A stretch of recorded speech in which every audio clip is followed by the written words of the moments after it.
Hare Krishna, Radhe Radhe. Welcome to my channel. तो जी कैसे हो आप सभी लोग। उम्मीद करती हूँ कि राधे कृष्ण जी की कृपा से आप सभी लोग अच्छे होंगे और स्वस्थ होंगे।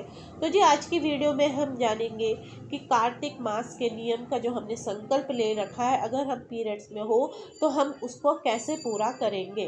तो आज की वीडियो में हम इसी विषय में चर्चा करेंगे। देखिए, कार्तिक मास बहुत ही फलदायक माह होता है। इसमें हम जो भी पुण्य कर्म आदि करते हैं उसका हमें 100 गुना फल प्राप्त होता है।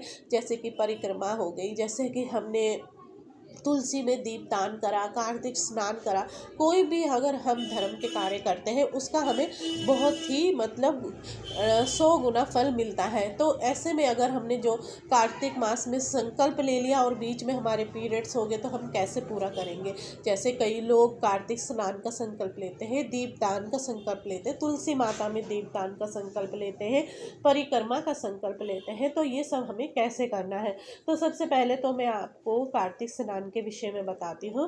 तो देखिए, कार्तिक स्नान में अगर आप पीरियड्स में हो तो आपको क्या करना है। आमतौर पर जैसे शास्त्रों में बताया गया है कि 3 दिनों में अगर हम 3 दिनों में हम अपने हेड वॉश यानी कि अपना सिर धोकर पूजा अर्चना कर सकते हैं। पर जहाँ तक देखा जाए कि हम लोग 5 दिनों में ही साफ़ होते हैं, कई लोग 6, कई लोग 7 दिनों में साफ़ होते हैं। परंतु जब आप साफ़ हो जब ही आप सिर धोकर पूजा अर्चना शुरू करिए। और अगर आप पीरियड्स में हो तो आपको क्या करना है, आपको कार्तिक स्नान जरूर करना है। ये नहीं कि मैं पीरियड्स में हूँ तो मुझे कार्तिक स्नान नहीं करना चाहिए, नहीं, ऐसा नहीं है। आपको स्नान जरूर करना है। आपको उसी समय पर उठना है, ब्रह्म मुहूर्त में उठना है, जो कि सूर्य उदय से 1.5 घंटे पहले हमें स्नान करना होता है। तारों की छाँव में आपको स्नान करना है। परंतु आपको नहाने के पानी में गंगा जल नहीं मिलाना है। कई लोग काले तिल मिलाते हैं तो वो भी नहीं मिलाना है, और ना ही आंवले के पाउडर जैसे कई लोग लगा के स्नान करते हैं तो वो भी नहीं करना है। आपको सिंपल पानी से नहाना है, उसमें गंगा जल नहीं मिलाना है। नहाने के बाद आपको मंदिर में नहीं जाना है, आपको दूसरे कमरे में बैठकर ही पूजा पाठ अर्चना आदि आपको करना है। मानसिक रूप से आप पूजा कीजिए, मानसिक रूप से ही आप मंत्र जाप कीजिए, और मानसिक रूप से ही आप कार्तिक माह में कथा आदि सुन सकते हैं। परंतु आजकल तो आप यूट्यूब, फेसबुक, हर जगह आपको कथा सुनने को मिल जाएगी, तो आप वहाँ से कथा सुन सकते हैं। तो इस तरीके से आप कथा सुन सकते हैं, इस तरीके से आपकी पूजा अर्चना हो जाएगी। मानसिक रूप से आपका कार्तिक स्नान भी नहीं टूटेगा। तो अब हम बात कर लेते हैं दीपदान कैसे करें। हमने दीपदान का संकल्प लिया है, जो कि दीपदान करना बहुत ही शुभ माना जाता है कार्तिक के महीने में। तो आपको क्या करना है, आपको दीपदान अपनी जगह अपनी फैमिली में से किसी एक को कह कर कि आपकी जगह वो दीपदान कर दे। चाहे आपका कोई बच्चा हो, आपका हस्बैंड हो, कोई भी हो घर में, उनको कह दीजिए कि वो आपकी जगह दीपदान कर देंगे। अगर वो जब भी नहीं करते तो आप मानसिक रूप से एक जगह बैठकर मानसिक रूप से दीपदान कर दीजिए। जैसे कि मैं अपने घर के मुख्य द्वार पे दीपदान कर रही हूँ, तुलसी माता पे कर रही हूँ। मानसिक पूजा भी बहुत महत्व रखता है।